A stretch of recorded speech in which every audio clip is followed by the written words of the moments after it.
नमस्कार, कार्यक्रम जिबेटमा स्वागत छ। चिनिया कम्युनिस्ट पार्टीका विदेश विभाग प्रमुख लिउ जियानचाओ नेपाल भ्रमणमा रहेकै बेला वामपन्थी पार्टीहरूबीच एकताको विषय फेरि सतहमा आएको छ। यससँगै एमाले र माओवादी एकताका लागि चिनिया कम्युनिस्ट पार्टीले भूमिका खेलेको नेताहरूले नै बताएका थिए भने पार्टी एकता टुट्ने भएपछि यसलाई रोक्न चिनियाहरूले गरेको प्रयास छरपष्ट नै थियो। सङ्घीय र प्रदेशसभा निर्वाचनको मिति घोषणा हुनै लाग्दा भएको उनको भ्रमण पनि कतै वाम एकतामा बल पुर्याउन त होइन भन्ने आशंकाहरू उब्जिरहेका छन्। के लिउले आफ्नो भ्रमणमा वाम एकताका लागि वातावरण बनाउने प्रयास गरिरहेका छन् त? फेरि ओली र प्रचण्ड एक ठाउँमा उभिने सम्भावना छ र? सरकारले एसपीपीबाट फिर्ता हुने भने पनि अहिलेसम्म किन अमेरिकालाई पत्राचार गर्न सकिरहेको छैन? अनि देउबा सरकारको एक वर्ष कस्तो रह्यो? यी समसामयिक विषयवस्तुहरूमा हामी केन्द्रित रहेर आज छलफल गर्दैछौँ र जिबेटमा आज हामीसँग पाहुना हुनुहुन्छ नेकपा एमालेका नेता भीमराव। स्वागत छ यहाँलाई। धन्यवाद। अब संसद बैठक चलिरहँदा, समितिका बैठक चलिरहँदा तपाईँको सक्रियता सबै जनताले देख्छन् होइन? त्यो बाहेकको समय चाहिँ कसरी व्यतीत गर्नुहुन्छ? अहिले त प्रतिनिधि सभामा र यसका समितिहरूमा धेरै कानुनहरू पनि त्यहाँ आउने, धेरै विषयहरू पनि उठ्ने भएको हुनाले त्यो विषय नै यति धेरै गम्भीर रूपमा त्यहाँ छलफल गर्नुपर्ने अवस्था छ, त्यसले धेरै समय लिन्छ। त्यसबाहेक पृष्ठभूमिमा ती विषयहरूमा अध्ययन पनि गर्नु पर्यो, किनभने यत्तिकै बोल्ने कुरा भएन। कानुनहरू पढ्नु पर्यो, विधेयकहरू पढ्नु पर्यो। अहिले तपाईँले अघि पृष्ठभूमिमा भन्दै हुनुहुन्थ्यो त्यो विषयका दस्तावेजहरू पढ्नु पर्यो। त्यसकारण म त व्यस्त नै छु। अनि त्यसबाहेक अब अरू कतिपय सामाजिक राजनीतिक कुराकानी पनि हुन्छन्। त्यसैले समय कसरी व्यतीत गर्ने भन्दा पनि समय पुग्दैन भन्ने अवस्था भइरहन्छ। पार्टीको काम त खासै छैन आजकल। पार्टीको संगठनात्मक काम मेरो जिम्मामा छैन। अब यो चीनको विदेश विभाग प्रमुख नेपालमा आउनु भएको छ। प्रधानमन्त्री सहित विभिन्न दलका शीर्ष नेताहरूसँग घनीभूत छलफल गरिरहनु भएको छ। यहाँनिर विभिन्न कुराहरू सतहमा आइरहेका छन्। कहिले के भन्नुभयो भन्छन्, कसले के भन्नुभयो भन्छन्। यो बिचमा वाम एकताका लागि पनि यो भ्रमणको प्रयास हो भनेर अनुमान विश्लेषण पनि भइरहेका छन्। यही ठाउँमा चाहिँ अन्य देशको यो स्तरको भ्रमण भएर नेताहरूसँग भेटघाट भइरहेको भए सम्भवतः भीम रावलले कुनै न कुनै खालको अभिव्यक्ति दिइसकेका हुन्थ्यो, चेतावनी दिइरहेको हुन्थ्यो, खबरदार यसरी भेट्नु, यसरी बोल्नु भनेर पक्कै पनि भन्थ्यो होला। तर चिनिया नेताहरू आएको बेलामा भीमराव चुपचाप बसिरहेछ, किन हो भने जस्तो पनि देखियो बाहिर। हो, चिनिया कम्युनिस्ट पार्टीको नेता आउनुभयो, उहाँ सरकारी प्रतिनिधिमण्डल पनि होइन। अर्को कुरा, त्यो भ्रमणको सन्दर्भमा कुनै सम्झौता यस्तो गरिँदैछ भन्ने कुनै मैले चाहिँ अहिलेसम्म जानकारी प्राप्त गरेको छैन। अब हामीले त आफ्नो राष्ट्रिय हितको विषयमा बोल्ने हो, कुनै व्यक्ति कुनै भ्रमणमा आउँदैमा बोल्ने कुरा त छैन। यदि त्यहाँ कुनै कुटनीतिक मर्यादा मिचेका छन् भने त्यो विषयमा अवश्य बोल्ने हो। अहिले चिनिया विदेश विभागका प्रमुखले नेताहरूको घरमै गएर भेटेको देखिन्छ, कुनै नेता होटलमा कुदेको देखिँदैन। जस्तो पहिले कतिपय नेताहरू, कुटनीतिक मर्यादा विपरीत नेताहरू, प्रधानमन्त्री भएका मान्छे त्यहाँ गएर जसरी कुराकानी गर्थे त्यो दृश्य पनि मैले देखिनँ। अनि अर्को कुरा, चिनिया नेताको भ्रमणको सन्दर्भमा नेपालमा कुनै सहमति हुन लागेको, कुनै सम्झौता हुन लागेको, कुनै विषयमा नेताहरूले सहमति गर्न लागेको भन्ने कुरा मैले कतै पनि पाइनँ। यदि त्यस्तो कुनै सहमति हुन लागेको भएर त्यो हाम्रो देशको राष्ट्रिय हित विपरीत, हाम्रो सार्वभौम सत्ता विपरीत, हाम्रो स्वाभिमानसम्म आँच पुर्याउने भएदेखि एउटा देशभक्त नागरिकको हैसियतले चिनिया नेता आउँदैमा नबोल्ने, चुप लाग्ने भन्ने कुरा कदापि हुन सक्दैन थियो। तर त्यो विषय नै नभएपछि यत्तिकै बोलिराख्ने कुरा त भएन नि। तर अन्य देशबाट आएको भए भीम रावल चाहिँ पक्कै पनि खबरदारी गर्न बस्थे भन्छन् कि होइन? मैले खबरदार नेताहरू, खबरदार यसबीचमा यो तरिकाले कुरा गर्नु होला, होइन यसरी चाहिँ कुरा नगर्नु होला त्यो पूर्वाग्रहीपूर्ण भइसक्नुहुन्थ्यो। त्यो पूर्वाग्रहीपूर्ण धारणा हो। किनभने जस्तो भारतको प्रधानमन्त्री र नेपालका प्रधानमन्त्री भारत जाँदाखेरि त्यहाँ सम्झौताका प्रसङ्गहरू आउँथे। यस्तो सम्झौता हुने भरे, जलस्रोतको बारेमा यस्तो सम्झौता हुने भरे, अनि हाम्रो सिमानाको बारेमा लिम्पिया दुरालिपुले कालापानीको बारेमा के गर्ने, प्रबुद्ध व्यक्तिको समयमा के गर्ने, त्यो विषय हुन्थे।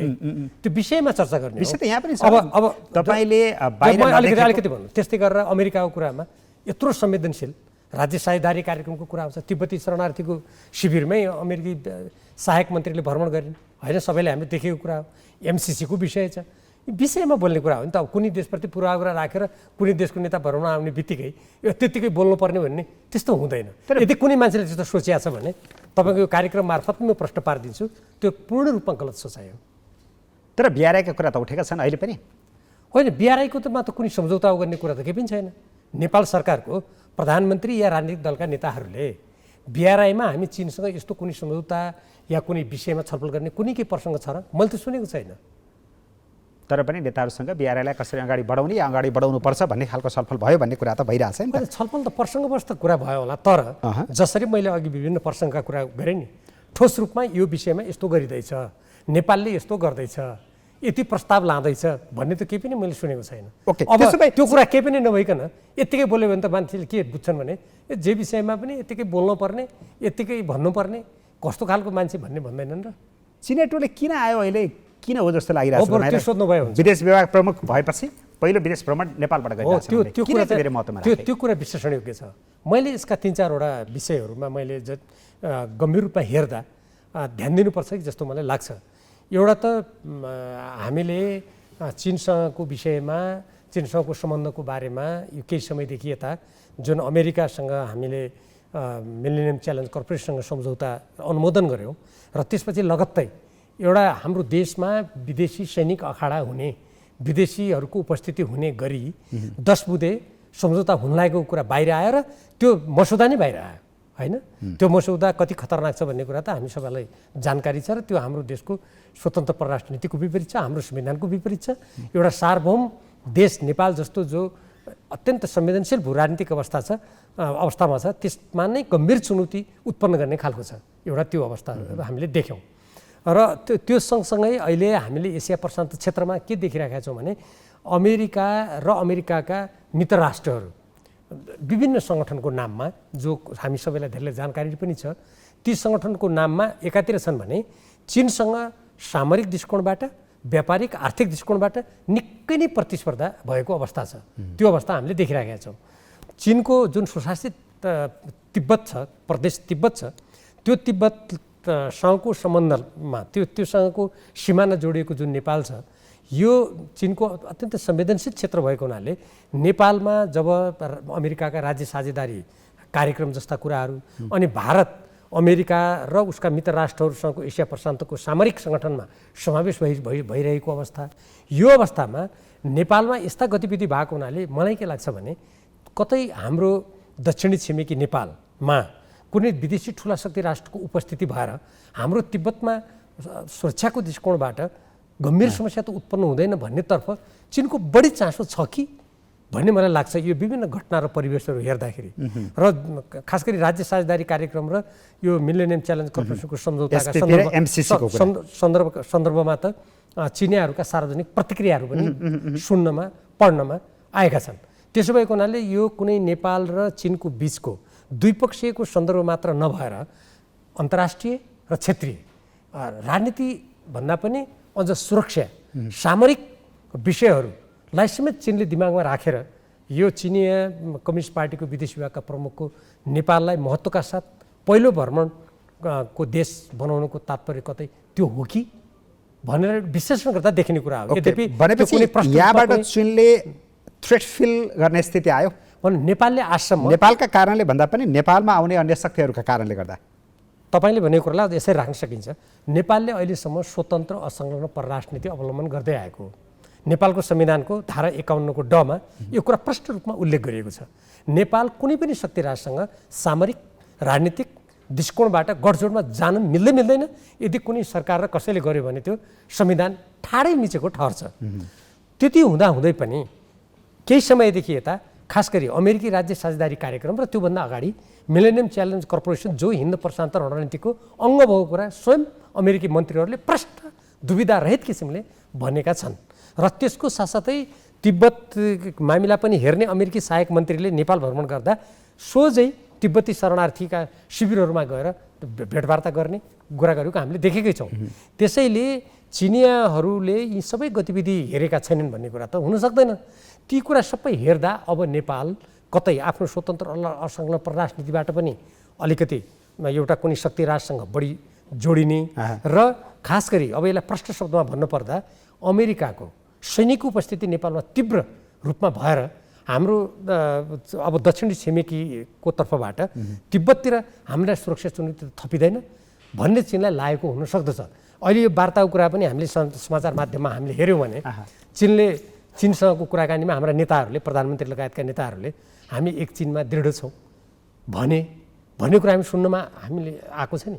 यो यसको तात्पर्य पनि के हो त भने चीनले अब कतै एक चीन नीतिबाट पनि नेपाल किनभने अमेरिकासँग बढी टाँसिएर सामरिक दृष्टिकोणबाट बढी जोडिएर ताइवानलाई समर्थन गर्न त पुग्दैन भन्ने कुरा पनि शङ्का गरेको हो कि जस्तो यी घटनाक्रम र अभिव्यक्तिबाट देखिन्छ। तर नेपालले कुन देशसँग कस्तो सम्बन्ध राख्ने भन्ने कुरा त नेपालको आफ्नो अधिकारको कुरा भयो।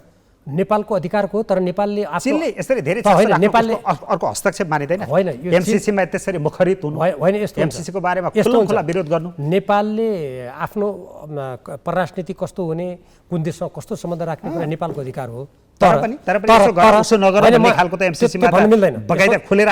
यसमा तपाईँलाई भन्छु कसरी यो अन्तर्राष्ट्रिय राजनीति र सुरक्षाका आयामहरू कस्ता छन् भन्ने कुरा म अलिकति तपाईँलाई भन्छु।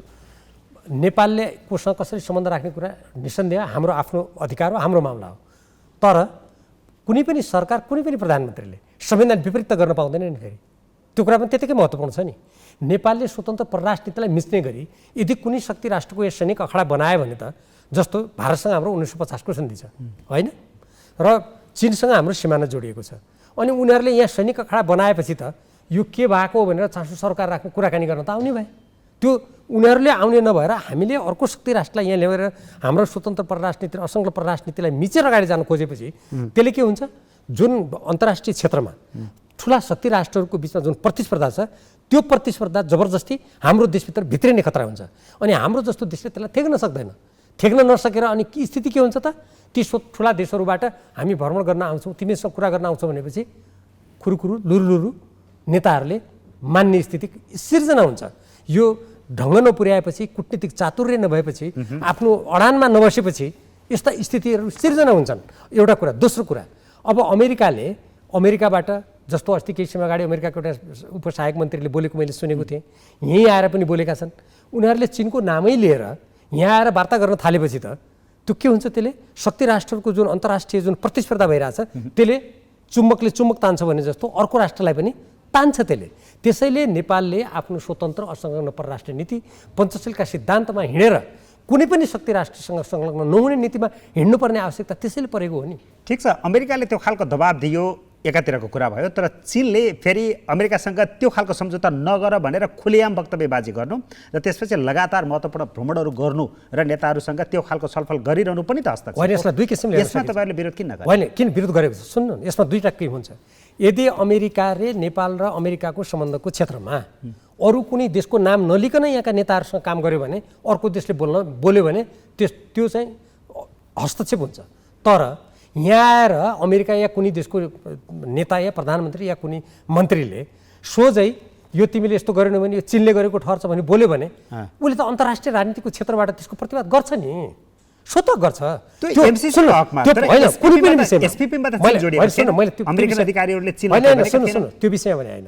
पनि विषयमा मैले कुनै पनि विषयमा के हुन्छ भने आजको अन्तर्राष्ट्रिय राजनीतिमा कुनै एउटा देशको नेता, अहिले अमेरिकालाई पनि छोडिदिनुहोस्, कुनै पनि एउटा सैद्धान्तिक रूपमा व्यावहारिक राजनीति कस्तो हुन्छ यो अन्तर्राष्ट्रिय राजनीति कुटनीतिको, यदि कुनै देशले कुनै देशमा गएर कुनै तेस्रो मुलुकको नाम लिएर तिमीले यदि यो काम गरेनौ भने त्यो देशले तिमीलाई निर्देशन गरेको ठहर्छ भनेपछि त त्यो देशले मैले निर्देशन गरेको होइन भनेर बोल्ने भयो नि त, बोल्दैन?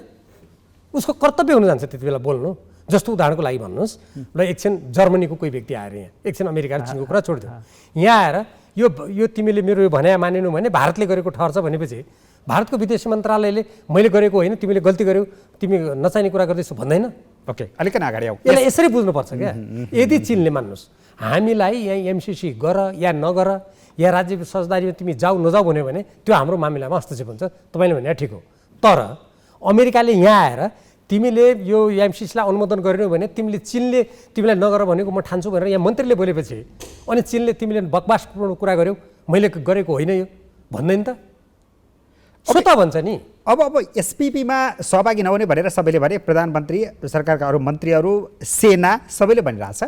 तर त्यो जो पत्र पठाउने भनिएको थियो नि, अब फेरि त्यहाँ त गृहमन्त्रीले पठाइयो भन्ने, राष्ट्रिय सभामा गएर उता गएर परराष्ट्रले चाहिँ होइन प्रक्रियामा छ पठाइएकै छैन भन्ने सारा सबै झुट बोल्ने काम पनि भयो। तर अहिलेसम्म पनि त्यो पत्र किन गएको छैन? यो धेरै गम्भीर छ। प्रतिनिधि सभाको अन्तर्राष्ट्रिय सम्बन्ध समितिमा प्रधानमन्त्रीजीलाई आमन्त्रण गरियो, तर बोलाउन सक्नु भएन। प्रधानमन्त्री शेरबहादुर देउवाजी आउँछु भनेर अन्तिममा आउनु भएन। यो जुन हाम्रो जनताप्रति उत्तरदायी प्रणाली हो, यो उत्तरदायी प्रणालीमा जनप्रतिनिधिहरूले जननिर्वाचित व्यक्तिहरूले संसदको समितिप्रति उत्तरदायी नहुनु भनेको अनुत्तरदायी हो त्यो। त्यसैले हामीले प्रधानमन्त्रीको आलोचना गऱ्यौँ। परराष्ट्र मन्त्रीजी आउनुभएको, परराष्ट्र सचिव, रक्षा सचिव र प्रधान सेनापति आउनुभएको एउटा बैठकमा स्वयं परराष्ट्र मन्त्रीजीले, प्रधान सेनापतिजीले समेत यो राज्य साझेदारी कार्यक्रम, अङ्ग्रेजीमा स्टेट पार्टनरसिप प्रोग्राम, छोटकरीमा एसपिपी, यो हिन्द प्रशान्तको रणनीतिको अङ्ग हो भन्ने कुरा भएपछि त्यसमा नेपाल अगाडि जान सक्दैन भन्ने कुरा हामीले निष्कर्ष निकाल्यौँ। हामी अगाडि जाँदैनौँ भनेर उहाँहरूले प्रष्ट शब्दमा भन्नुभयो। अन्तर्राष्ट्रिय सम्बन्ध समितिले त्यसो भए नेपाल सरकारले तुरुन्तै, जसरी अमेरिकी राजदूतावासबाट एकजना अधिकारीले नेपाल यदि सदस्य नहुने हो भने नेपालले पत्र पठाउन सक्छ म सदस्य हुन्न भनेर, सार्वजनिक रूपमा भनिसकेपछि नेपालले पत्र पठाओस् भनेर अन्तर्राष्ट्रिय सम्बन्ध समितिले नेपाल सरकारलाई निर्देशन दिएको छ। एक। दोस्रो, प्रतिनिधि सभाको पूर्ण बैठकमा परराष्ट्र मन्त्रीजी, गृहमन्त्रीजीले त्यहाँ उभिएर नेपाल यो राज्य साझेदारी कार्यक्रमको सदस्य हुन सक्दैन, हुन मिल्दैन, नेपाल सरकार यसलाई अगाडि बढाउँदैन भनेर उहाँले पनि प्रष्ट भन्नुभएको छ। यति भन्दै पनि उहाँहरूले पत्र किन नपठाएको, यसैमा आशंका हुन्छ।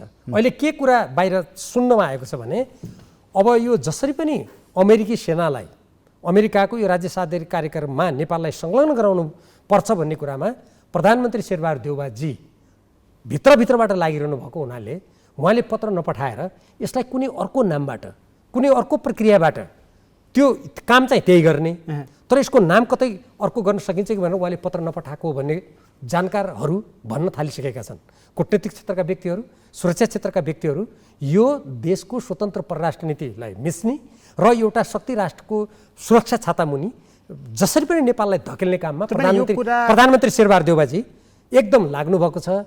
त्यसैले उहाँले पत्र पठाउनु भएको होइन भन्ने कुरा बाहिर चर्चामा सुन्नमा आएको छ। सूचना भरपर्दो हो कि आरोप मात्रै हो? मैले त्यसैले भने नेपाल सरकारले खण्डन गरोस् न त। सुन्नुहोस्, मैले आरोप लगाएको होइन, मैले तपाईँलाई के भने सुरक्षा क्षेत्रका र कूटनीति क्षेत्रका कतिपय व्यक्तिहरू यस्तो भित्रभित्रै गरिँदै छ। त्यसैको कारणले गर्दा यो प्रधानमन्त्री शेरबहादुर देउवाजीले पत्र पठाउनलाई उहाँले व्यक्तिगत रूपमा रोक्नु भएको हो भन्ने उहाँहरूले चर्चा गर्नुहुन्छ। यो मैले कुनै तथ्यको आधारमा भनेको, मैले चर्चा सुनेको।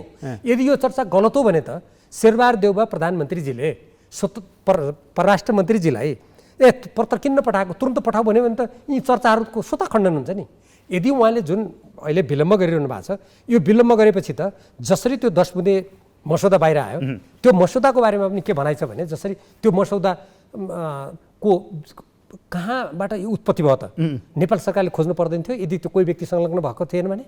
यदि नेपाल सरकारका प्रधानमन्त्री शेरबहादुर देउवाजीको जानकारीमा त्यो थिएन, कोही व्यक्ति पनि त्यसमा संलग्न थिएन भने त्यति गम्भीर कुरा आइसकेपछि खोजनीति गर्नु पर्थ्यो कि पर्दैन थियो, छानबिन गर्नु पर्दैन थियो, गरे त कसैले। यदि अहिले पनि यदि पत्र पठाउनु विलम्ब गरिएपछि त मसँग तथ्य तेरो के छ भने मसँग सोध्नुभन्दा त्यो पत्र नपठाएको व्यक्तिलाई तपाईँले किन पठाउनु भएन यस्तो चर्चा हुन थाल्यो भनेर सोध्यो भने धेरै राम्रो हुन्थ्यो नि, होइन र? एसपीमा त तपाईँ पनि जोडिनु भएको रहेछ होइन? कसरी? यो कहिले पठाइएको रहेछ? सेनाले 27 अक्टोबर 2015मा पठाएको रहेछ होइन? त्यो बेलामा मन्त्री नै थिएन। तपाईँ कहिले हुनुभयो? म त त्यसको 1 महिनापछि भएको छु। म कसरी जोडिन्छु? अक्टोबर नोभेम्बर भनेपछि त 5 नोभेम्बरमा होला। जे होस्, त्यो पत्र पठाएको बेला, त्यो निर्णय गरेको बेला म रक्षा मन्त्री छैन, एक। दोस्रो, म रक्षा मन्त्री जम्मा 9 महिना रहेँ। त्यो मेरो 9 महिनाको कार्यकालमा कुनै राज्य साझेदारी कार्यक्रमको बारेमा मलाई कुनै त्यहाँ त्यो कार्यक्रम बढाइँदैछ, कसले के गर्यो, त्यहाँ कुनै पनि प्रक्रिया अगाडि आएको छैन। दोस्रो कुरा।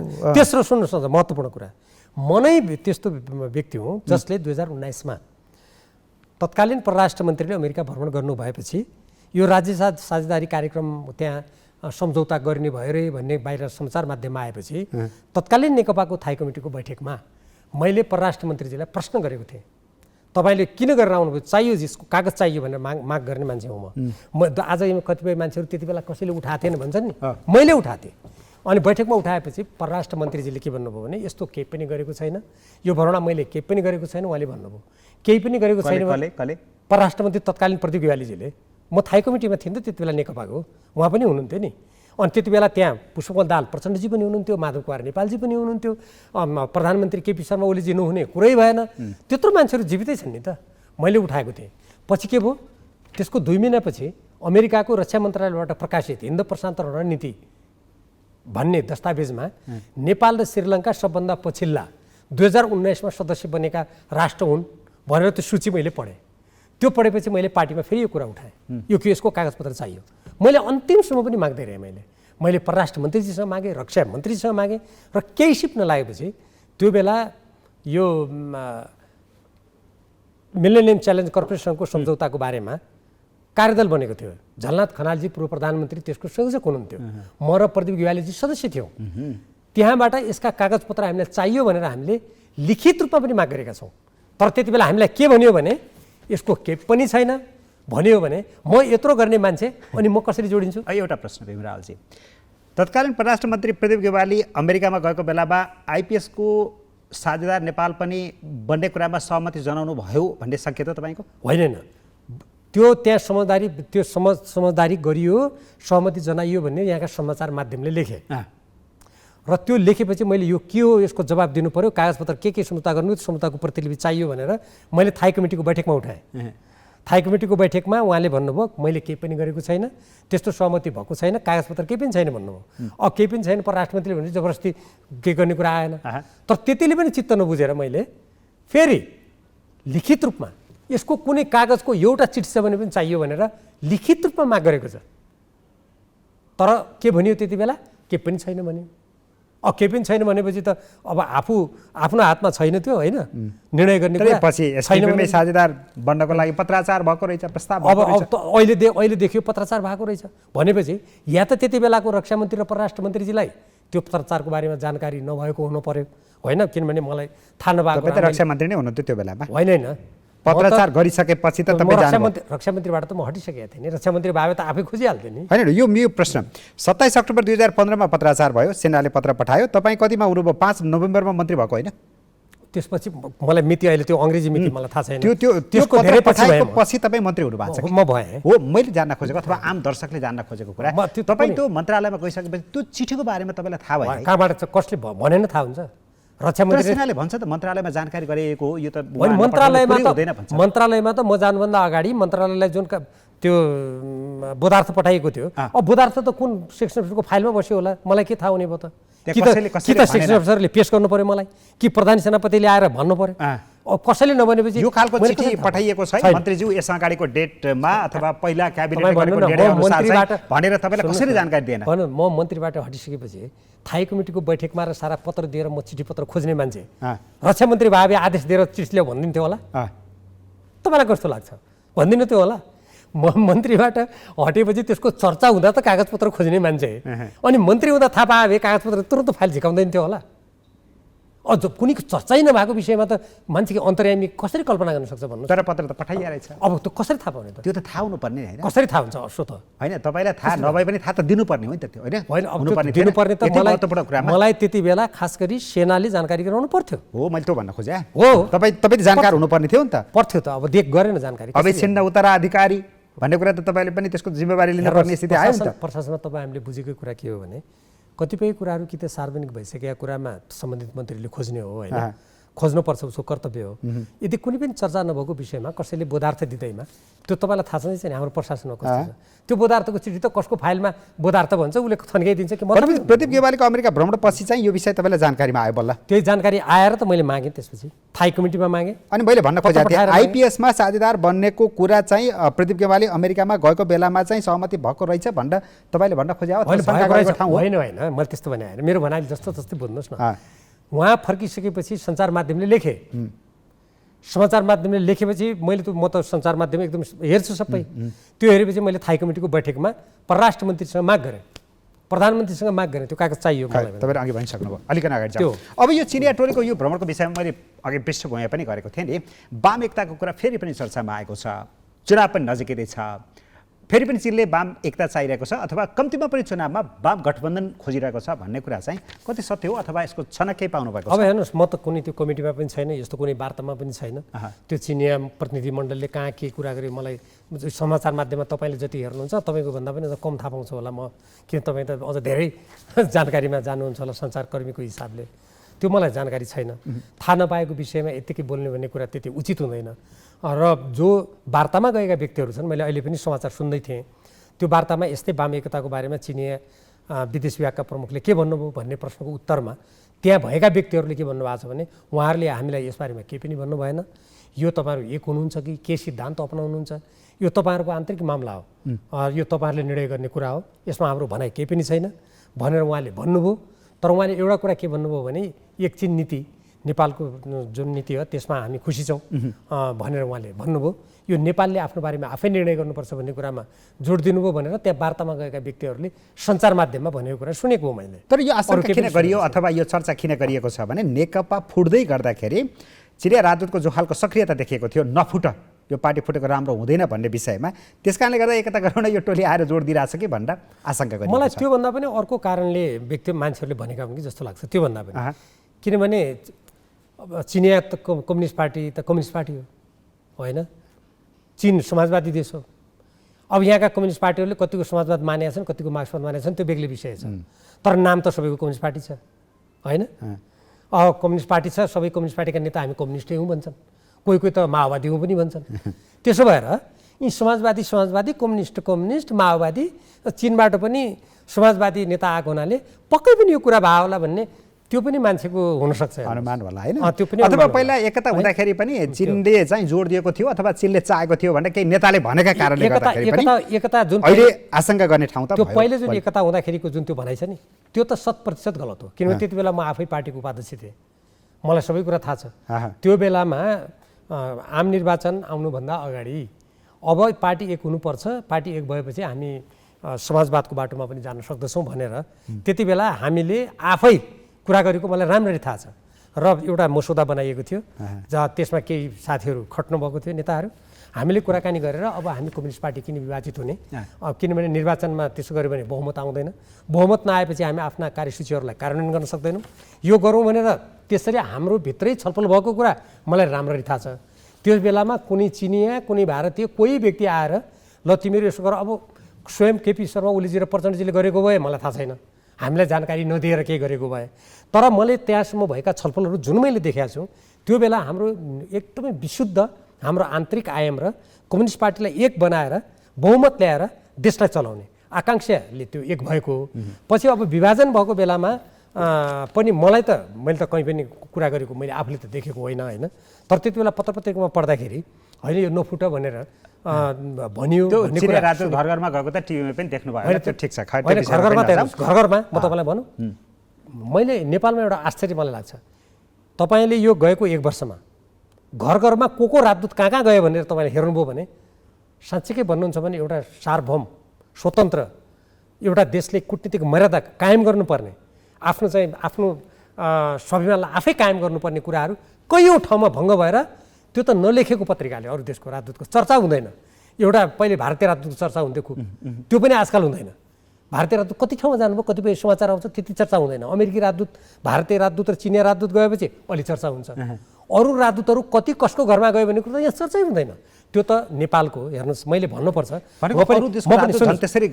पनि राजनीतिक क्षेत्रको मान्छे हो, म आफै प्रति पनि आलोचनात्मक छु यो मामलामा। नेपालमा कूटनीतिक मर्यादा मिच्नमा सबैभन्दा अगाडि कोही छन् भने नेपालका राजनीतिक दलका नेताहरू छन्। सबैभन्दा बाहिरका कुरा सुनेर आफ्ना पार्टीका नीति बनाउने कोही छन् भने नेपालमा नेपालका राजनीतिक कर्मीहरू छन्।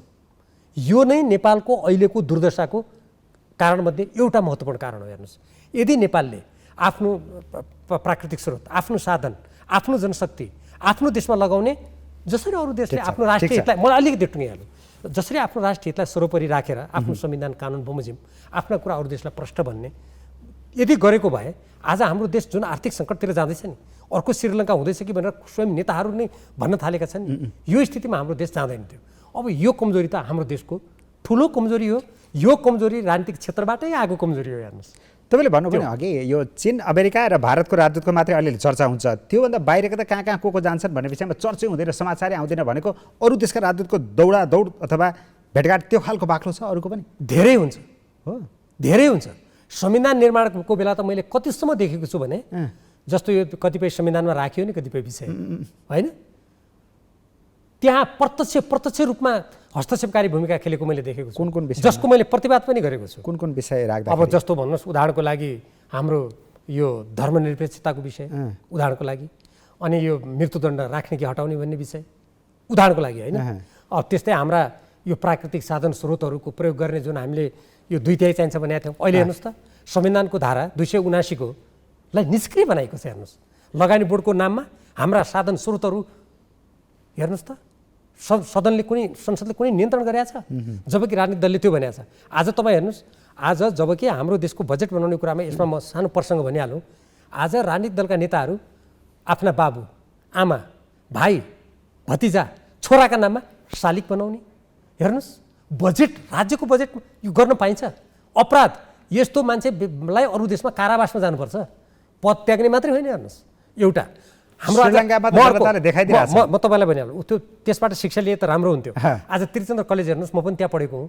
त्यत्रो धरोहर, त्यो देशको सांस्कृतिक धरोहर हो नि। अस्कल क्याम्पस हेर्नुहोस्, त्रिभुवन विश्वविद्यालयमा जाउँ त, मैले स्नातकोत्तर पढ्दा म त्यो जे देख्थेँ भौतिक रूपमा, आज त्यहाँ जाँदा रुन मन लाग्ने जस्तो स्थिति छ।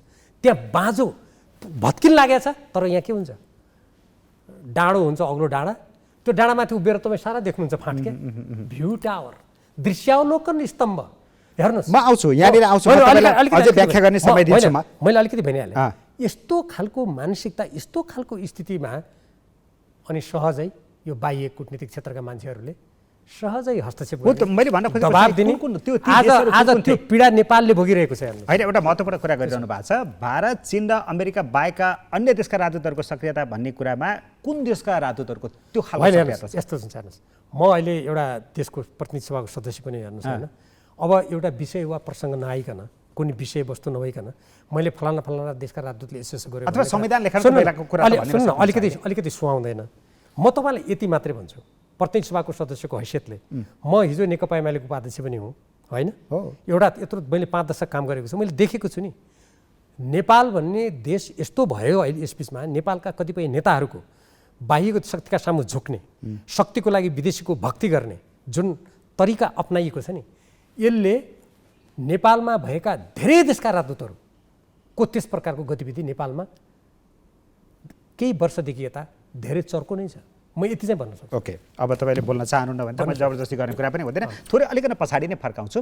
वाम एकताको कुरा थोरै मात्रै गर्छु मैले। वामदेव गौतम, घनश्याम भूषाल लगायतका नेताहरू त खुबै लाग्नु भएको छ, फेरि पनि वाम एकता कम्युनिस्ट एकता भन्दै। सम्भव छ त्यो खालको तयारी छ? यदि कुनै पनि व्यक्ति साँच्चीकै यो देशमा समाजवाद ल्याउन चाहन्छ, संविधानले नै समाजवादको उन्मुख व्यवस्था भनेको छ।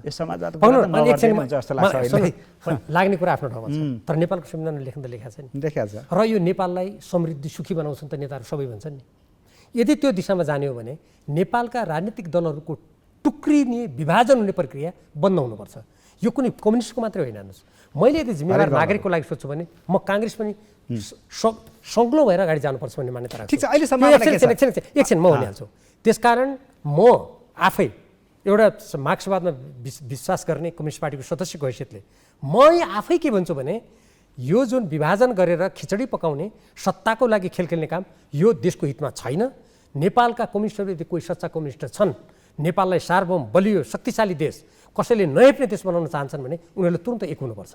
फुट भनेको त्यो सत्ताको लागि हो, स्वार्थको लागि हो, आफ्ना केही मान्छेहरूलाई पदमा ल्याउनुको लागि। तर सम्भावनाको कुरा तपाईँले जुन अहिले गर्नुभयो, मैले तत्काल सङ्गठनात्मक रूपमा अहिले जुन ठुला पार्टी चाहिँ कम्युनिस्ट पार्टी त धेरै छ नि, जुन अहिले तपाईँले जुन जसलाई तपाईँले सङ्केत गर्नु जसलाई तपाईँले सङ्केत गर्नु खोज्नु भएको छ, ती राजनीतिहरूको बिचमा म अहिले तत्कालै कुनै सङ्गठनात्मक एकता हुने सम्भावना देख्दिनँ। त्यति मात्रै होइन, निर्वाचनमा पनि यी पार्टीले तालमेल गर्छन् कि गर्दैनन् भन्ने कुरामा म नगर्ने सम्भावना बढी देख्छु। कारण के छ भन्दाखेरि यी राजनीतिक दलका नेताहरूले जुन यो विभाजन गरेका छन्, छुट्टै पार्टी खोलेका छन्, यो कुनै सिद्धान्तको लागि छैन। तपाईँ हेर्नुभयो भने स्थानीय निर्वाचनमा विपरीत सिद्धान्त भएका मान्छेहरूसँग लोकप्रिय मतको लागि संसारमा कुनै पनि देशको पार्टीले यस्तो खालको एकता गर्दैन। त्यसकारण हेर्नुहोस्, यो सिद्धान्तहीन, नीतिहीन, आदर्शहीन र नितान्त स्वार्थमा केन्द्रित भएको हुनाले मैले अहिले कुनै कम्युनिस्ट पार्टीको बिचमा सङ्गठनात्मक एकता होला या निर्वाचनमा होलान् भन्ने म त्यस्तो सम्भावना। तर यो स्वार्थको कुरा गर्दाखेरि त अहिले त नेकपा एमालेलाई, त्यसमा पनि केपी ओलीजीलाई अलिक बढी चाहिन्छ कि गठबन्धन या एकता भने जस्तो देखियो कि? हेर्नुहोस्, के छ भने हाम्रो देशमा यो राजनीतिक दलमा जब सिद्धान्तहीनता बढ्छ नि, त्यति बेला के हुन्छ भने व्यक्तिगत स्वार्थ त्यहाँ प्रबल हुन्छ। व्यक्तिगत स्वार्थ प्रबल भइसकेपछि अनि व्यक्तिले के हिसाब गर्न थाल्छ, मैले चुनाव जित्नुको लागि कोसँग मिल्दा हुन्छ, उसले सिद्धान्त हेर्दैन। मेरो फलानालाई राजदूत बनाउनलाई मैले कोसँग सत्ता साझेदारी गर्दा हुन्छ, जब त्यो हिसाब किताबमा मान्छे व्यक्ति जान्छ नि नेता, अनि त्यति बेला त जो नेता जोसँग पनि गडजोड गर्ने भयो। अहिले त्यही भइरहेको छ। सिधै ठाडो प्रश्न, ठाडै उत्तर दिँदा पनि हुन्छ। तपाईँले केपी ओलीजीलाई अलि बढी आवश्यकता पर्यो भन्ने देखियो कि यो राजनीतिक वृत्तमा, यो स्थानीय चुनावले पनि त्यो देखायो।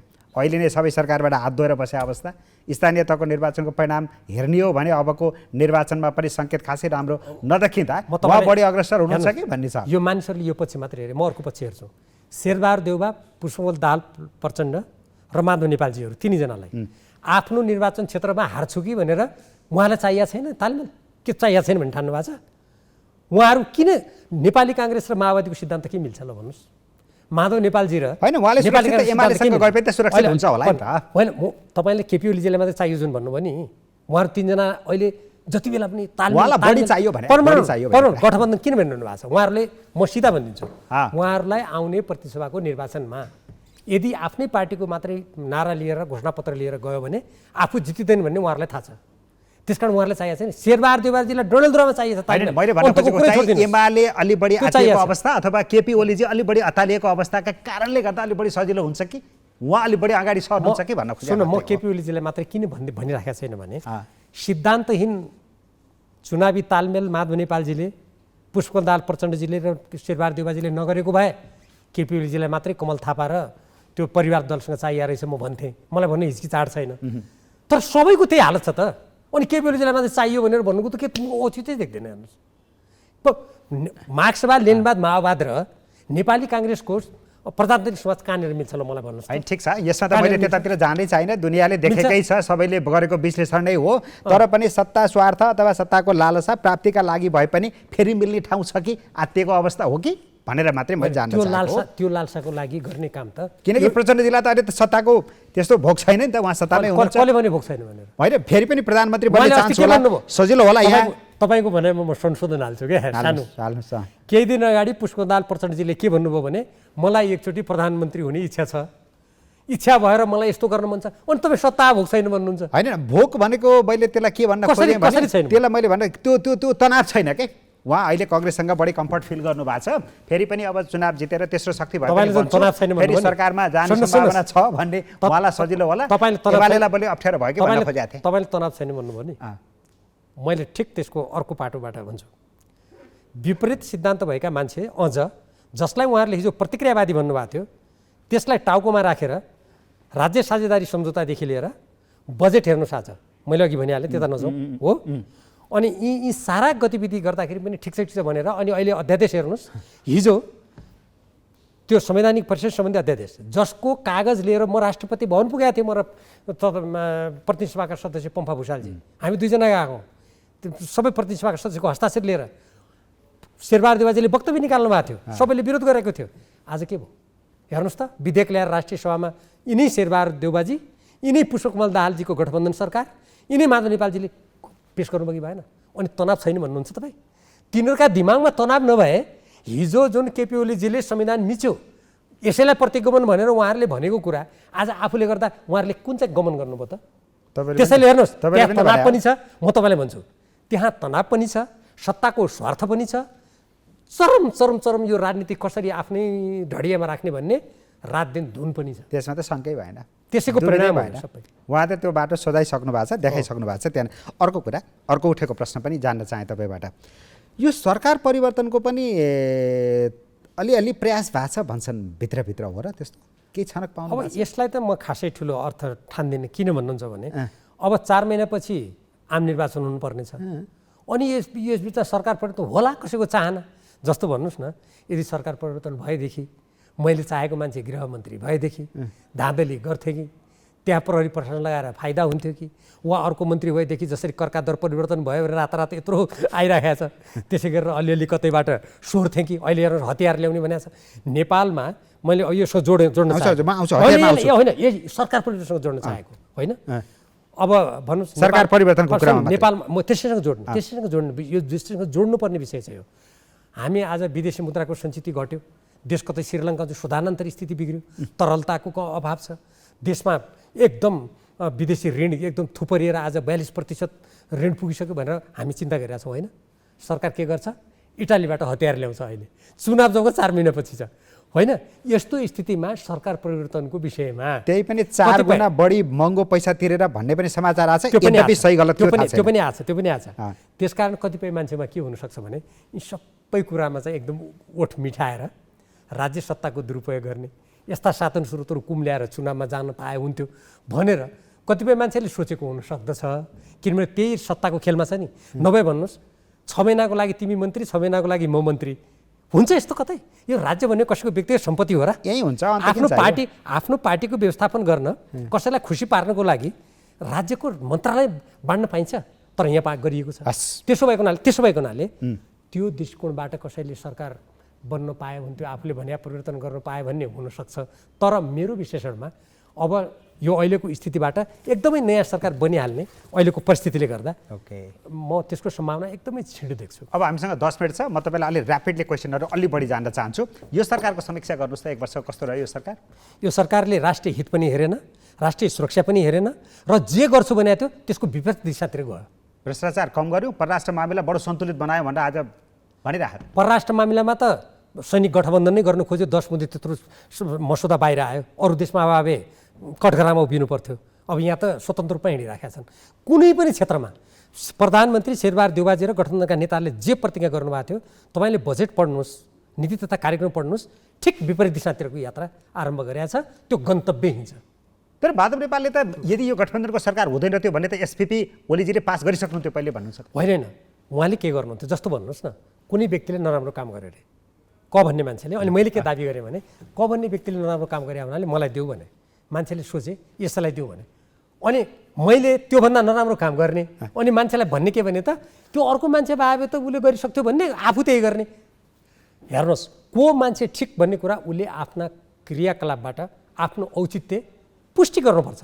शेरबहादुर देउवाजी अहिले जे काम गरिरहनु भएको छ, उहाँ मैले अघि 2-3टा उदाहरण दिएँ, अरू पनि छन् धेरै उदाहरण, उहाँले औचित्य पुष्टि गर्नु पर्यो नि, परेन? भनेको यो सरकारले केही पनि राम्रो काम गरेको छैन। मैले त एउटा पनि देखिनँ। त्यत्रो चुनाव गरायो, चुनाव त जो सरकार भए पनि गर्थ्यो, गर्दैन थियो? चुनावको समय आएपछि चुनाव संसद बच्यो, संसदले पुरा कार्यक्रम काम गर्न पायो। संसदमा त प्रतिनिधि सभा विघटन गर्यो भने हामीले त्यसको विरोध गऱ्यौँ, त्यो ठिक छ, त्यो त विरोध गऱ्यौँ, मैले आफै सही गरेँ नि, हस्ताक्षर गरेँ, म पछि हट्दिनँ नि त्योबाट, जसले जे भने पनि। तर त्यो प्रतिनिधि सभा विघटन हुँदा शेरबहादुर देउवा प्रधानमन्त्रीजीले जे गर्छु भन्नुभएको थियो, पुष्पकमल दाहाल प्रचण्डजीले जे गर्छु भन्नुभएको थियो, माधवका नेपालजीले जे गर्छु भन्नुभएको थियो, त्यो गर्यो त? अनि उहाँहरूले त्यो हिजो केपी ओलीजीले यो गर्न लागेको थियो भनेर अनुमान गर्ने वा उहाँले गर्नै लागेका कामलाई रोक्न लागेका थियौँ भनेर आज जे पनि गर्ने छुट हुन्छ उहाँहरूलाई? आज यो देशलाई सैनिक अखाडा बनाउने उहाँहरूलाई छुट छ? आज पुष्पकमल दाहाल प्रचण्डजी र शेरबहादुर देउवाले गोप्य चिठी अमेरिकालाई चिठी लेखेर तिम्रो एमसीसी हामी अनुमोदन गर्छौँ, हामीलाई 2 महिना अवधि बढाऊ भनेर त्यस्तो गैर कुटनीतिक चिठी लेख्ने अधिकार देश ओह्रालो यात्रामा छ। त्यसो भए देश ओह्रालो यात्रामा होइन, देश सङ्कटग्रस्त छ र नेपालको इतिहासमा राज्यलाई यति कमजोर बनाएको छ, यति कमजोर बनाएको छ कि देशको राज्यको बजेट त व्यक्तिको घरको जस्तो व्यवहार गरिएको छ। यस्तो गर्न मिल्छ? तर यो त तपाईँकै पार्टीको अध्यक्ष तत्कालीन प्रधानमन्त्री केपी शर्मा ओलीका कारणले नै यो स्थिति आइदिएको होइन? होइन, उहाँहरूले के, अनि उहाँहरूले अब म भन्छु यदि उहाँले सही तरिकाले सरकार चलाएको भए, यदि उहाँले त्यत्रो पावरफुल सरकारलाई सही ट्र्याकमा अगाडि लिएर गएको भए, देशलाई ठिकठाक तरिकाले चलाएको भए यो स्थिति आउँथ्यो? उहाँहरूलाई गाली गर्नु पर्थ्यो, शेरबहादुर देउवालाई गाली गरेर बस्नुपर्ने अवस्था आउँथ्यो? यसको उठे जवाब म दिन्छु। अनि मान्नुहोस् एकछिन, केपी ओलीजीले त्यो गर्यो अरे, अनि उहाँहरू किन के खानलाई आएको त? अनि त्योभन्दा खराब गर्न ल्याएको हो त उहाँहरूलाई?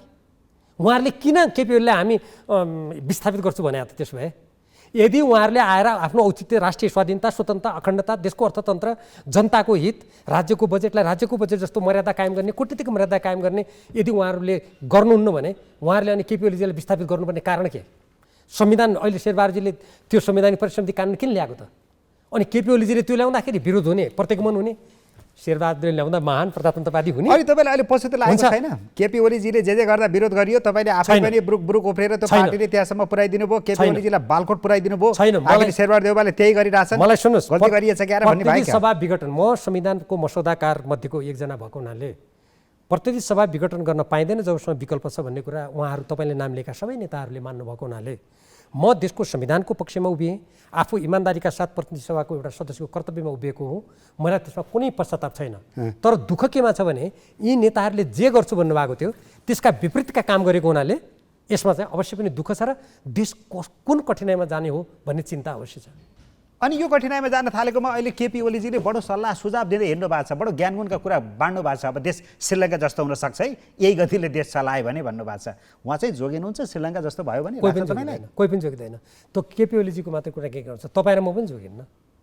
जब हेर्नुहोस्, मैले त्यसैले यो संविधान बनाउने बेला म एकचोटि भन्थेँ, मेरो त के दोष होला र तपाईँको दोष? होइन, जोगिन्न भनेको मतलब तपाईँलाई हिँड्न अप्ठ्यारो हुन्छ नि बाटोमा, तेल नपाएपछि तपाईँ बस्नुहुन्छ त? म त्यो अर्थमा भन्दैछु। सुन्नुहोस्, तपाईँले खाना नपाएपछि जोगिनु कसरी जोगिनुहुन्छ त? होइन, नेताहरूको के अभिगत भएको छ त्यहाँ? होइन, कुन चाहिँ चोखो होला? मैले कठिनाइको अर्थमा भनेको होइन, कठिनाइको अर्थमा भने मैले त्यसैले संविधान निर्माण गर्दा एउटा कुरा भन्ने गरेको थिएँ। जति बेला जातीय राज्य बनाउने हल्ला चलाएको बेला, अहिले नागरिकतामा फेरि भारतबाट बिहा गरेर आउने महिलाहरूलाई हेर्नुहोस् होइन, त्यहाँ चाहिँ त्यो खुला गर्नलाई, विदेशीलाई खुला गर्नको लागि अहिले यही सरकारले ल्याएन त्यो विधेयक, दर्ता गर्यो नि त्यहाँ। मैले विरोधको सूचना दिएको छु त्यहाँ, हेर्नुहोस् होइन, अरूले पनि दिनुभएको छ।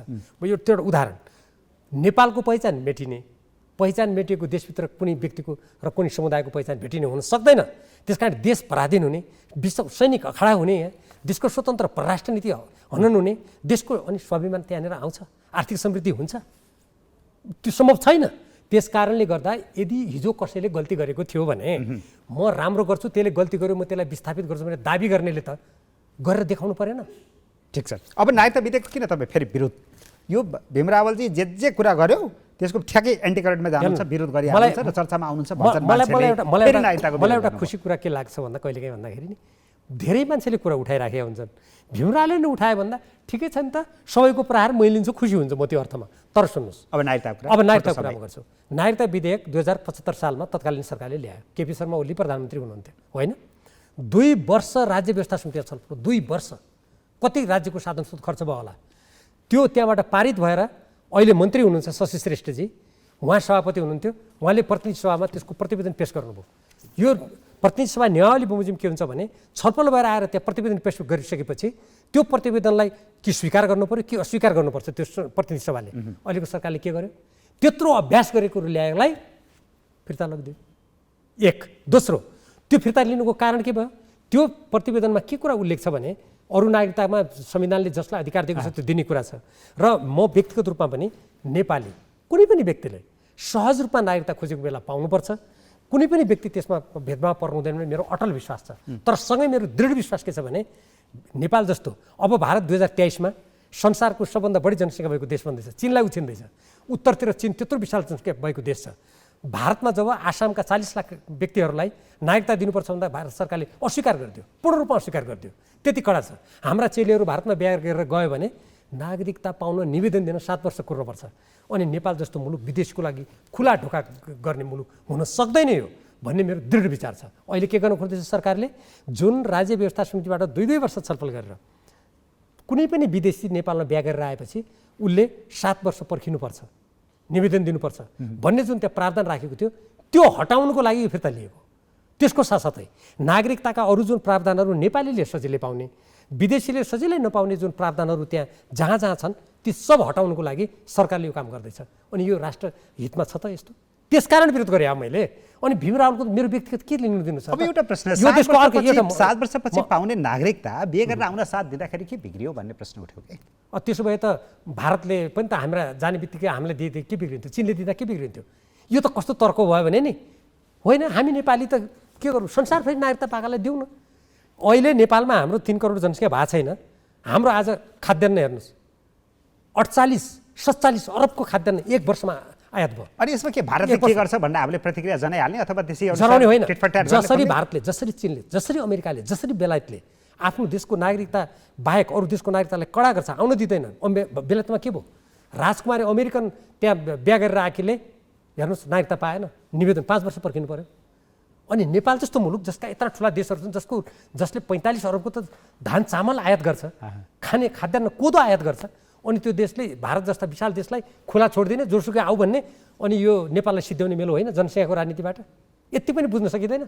अनि व्यक्तिगत किन विरोध गर्यो भनेको नेपालको संविधानको धारा 48मा के लेखेको छ भने प्रत्येक देशभक्त, प्रत्येक नेपालीको कर्तव्य के हो भने यो देशको स्वाधीनता, स्वतन्त्रता, स्वाभिमान र भौतिक कुराको रक्षा गर्नु नागरिकको कर्तव्य हो। मैले त्यही नागरिकको कर्तव्यको पालना गरेँ र मैले प्रतिनिधि सभाको सदस्य हुँदा र यो पार्टीको सदस्य के शपथ खाएको छु भने म यो राष्ट्रको हितमा कसैसँग धक्न मानी काम गर्नेछु। मैले गरेको त्यही हो। अरूले पनि त्यो गर्दै आए त देशको कल्याण हुन्थ्यो।